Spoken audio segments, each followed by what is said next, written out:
Halo sobat, jumpa lagi di channel Solo Epic. Melanjutkan kisah sejarah berdirinya Mataram Islam dalam episode Mataram versus Pajang. Kabar tentang bertambah majunya Mataram mendapat perhatian khusus dari Sultan Hadiwijaya. Ditambah dengan tidak menghadapnya Senopati ke Pajang, membuat gerah hati Sultan Hadiwijaya. Mataram yang berstatus tanah perdikan dan setingkat daerah kadipaten sebenarnya mendapat berbagai kelonggaran. Antara lain tidak harus membayar upeti, hanya diwajibkan menghadap dalam Pisowanan Agung di Pajang setahun sekali sebagai tanda kesetiaannya terhadap Kesultanan Pajang. Sutawijaya memang sedang berproses meniti cita-citanya untuk mendirikan dinasti baru dengan pionir Ki Ageng Pemanahan, ayahandanya. Senopati menolak untuk datang ke Pajang, bahkan berani membelokkan mantri pemajekan yang akan menyerahkan upeti ke Pajang dan diajak bersekutu untuk memerangi Pajang. Sultan Hadiwijaya mengutus Patih Monconegoro, Pangeran Benowo, dan Haryo Pamalat, menantunya, untuk mengunjungi Mataram. Ternyata mereka menyaksikan situasi di Mataram layaknya sedang akan punya rencana besar untuk pengerahan kekuatan militer. Senopati menyambut dengan baik kehadiran utusan dari Sultan Hadiwijaya, bahkan dijamu dalam pesta. Namun dalam pesta itu terjadi insiden dengan terbunuhnya anak buah Haryo Pamalat oleh Raden Ronggo, yaitu putra Senopati yang terkenal sakti Mandraguna, namun akhirnya wafat di usianya yang masih muda.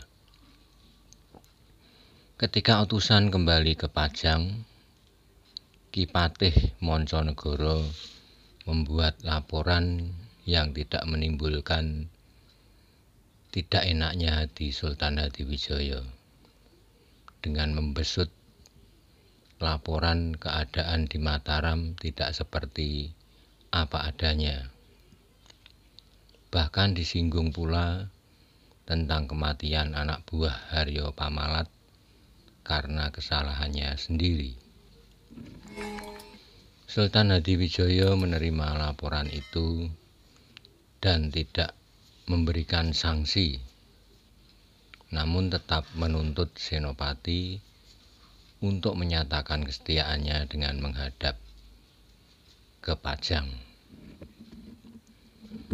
Peristiwa tragedi cinta Raden Pabelan dengan Sekar Kedaton, yaitu putri bungsu Sultan Hadiwijaya, ternyata menjadi pemicu pecahnya peperangan antara Pajang dan Mataram. Raden Pabelan adalah keponakan dari Senopati dan ayah Pabelan, yaitu Tumenggung Mayang, adik iparnya. Ketika Senopati mendengar Raden Pabelan dihukum mati dan mayatnya dibuang di Sungai Laweyan, serta Tumenggung Mayang akan dihukum buang ke Semarang, maka Senopati tidak bisa menahan gejolak amarahnya. Senopati memerintahkan mantri pamajekan dan prajuritnya dari Bagelen untuk mencegat rombongan prajurit Pajang yang akan membawa Tumenggung Mayang ke Semarang.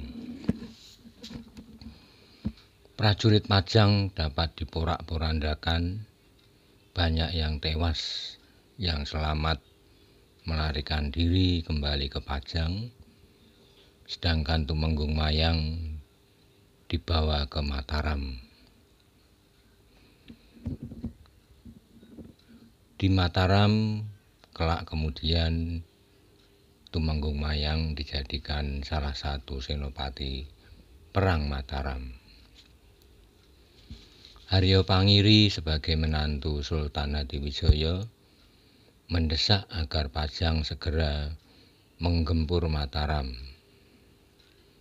Awalnya Sultan Hadiwijaya masih menahan diri, karena bagaimanapun Senopati adalah putra angkatnya dan banyak jasanya terhadap Pajang. Namun karena desakan bertambah banyak dengan ikutnya sekutu daerah Brangwetan yang juga ingin membantu, maka Sultan Hadiwijaya akhirnya memutuskan untuk memerangi Mataram, bahkan beliau akan maju menjadi senopati perang. Sutawijaya sudah bersiap siaga dengan mengerahkan prajuritnya menunggu kehadiran serbuan dari Pajang. Ki Juru Mertani membantu secara spiritual dengan semedi di Gunung Merapi.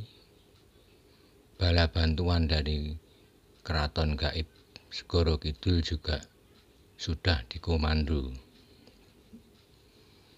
Ketika prajurit Pajang sedang mendirikan kemah di sekitar Candi Prambanan, tiba-tiba Gunung Merapi meletus dan memuntahkan laharnya, menerjang rombongan prajurit Pajang, dengan dibarengi pula serangan dari prajurit Mataram, hingga pasukan Pajang yang berjumlah lebih banyak dapat dihalau, bahkan banyak pula yang gugur. Akhirnya Sultan Hadiwijaya memutuskan untuk menarik diri mundur kembali ke Pajang. Sultan Hadiwijaya bahkan sempat terluka karena terjatuh dari gajah tunggangannya. Sebelum kembali ke Pajang, Sultan Hadiwijaya berniat ziarah ke makam Sunan Tembayat. Namun pintu makam tak dapat dibuka. Akhirnya Sultan Hadiwijaya hanya berdoa di luar makam. Dan di situ pula sabuk pusakanya yang bernama Bajul Giling, pemberian Ki Ageng Banyubiru, hilang di tempat itu. Semua itu konon melambangkan sudah mendekati akhir dari masa kejayaan Sultan Hadiwijaya. Sesampai di Pajang, Sultan bertambah parah sakitnya. Sebelum wafat, berpesan kepada para menantu dan putranya Pangeran Benowo untuk tidak menaruh dendam kepada Senopati, karena ia merupakan kakaknya tertua, sebab Senopati putra angkat dari Sultan Hadiwijaya. Sultan Hadiwijaya kemudian wafat dan dimakamkan di Dusun Butuh, Sragen. Demikian sobat, akhir dari episode Mataram versus Pajang. Nantikan lagi episode berikutnya dalam berdirinya Mataram Islam. Sekian, salam.